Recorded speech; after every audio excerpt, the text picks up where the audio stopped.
নমস্কার বন্ধুরা, পিয়ালির রান্নাঘরে সবাইকে স্বাগত জানিয়ে আজ দারুণ সুন্দর একটা স্ন্যাক্স রেসিপি দেখাবো। তোমরা প্রথম থেকে শেষ অবধি দেখো, খুব ভালো লাগবে। তো চলো শুরু করি। প্রথমে এক বাটি মটরশুঁটি নিয়েছি, আর সামান্য আদা আর 4টে কাঁচা লঙ্কা কাটারে নিয়ে ঘুরিয়ে নেব। একটু দারদারা করে পেস্ট করব। এবার কড়াইতে 1.5 চামচ তেল গরম হলে একটু গোটা জিরে, একটু হিং ফোড়ন দিয়ে মটরশুঁটির পেস্টটা ঢেলে দিয়ে নাড়াচাড়া করে একটু ভেজে নেবার পর হাফ বাটি সুজি দিয়ে একটু ভাজবো। তারপরে পরিমাণ মতো লবণ, 1 চামচ লঙ্কা গুঁড়ো, 1 চামচ চাট মশলা দিয়ে মিশিয়ে হাফ বাটি জল দেব। তারপরে নেড়ে চেড়ে যখন শুকিয়ে আসবে, কড়া থেকে ছেড়ে আসবে, তখন 1 মুঠো ধনেপাতা ছড়িয়ে মিশিয়ে নামাবো। এবার হাত সওয়া ঠান্ডা হলে ভালো করে মেখে নেব।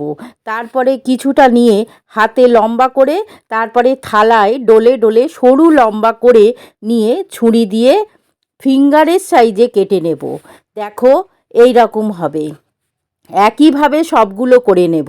তারপরে বেশ খানিকটা সাদা তেল কড়াইয়ে দিয়ে গরম হলে একে একে ছেড়ে দেব। ছেড়েই নাড়ব না, একটু ভাজা হবার পর নেড়ে চেড়ে মুচমুচে করে ভেজে তুলে নেব।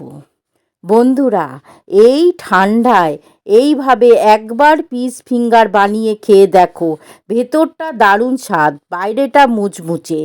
একটু সস বা মেয়োনিজ লাগিয়ে খেয়ে দেখো, স্বাদ মুখে লেগে থাকবে।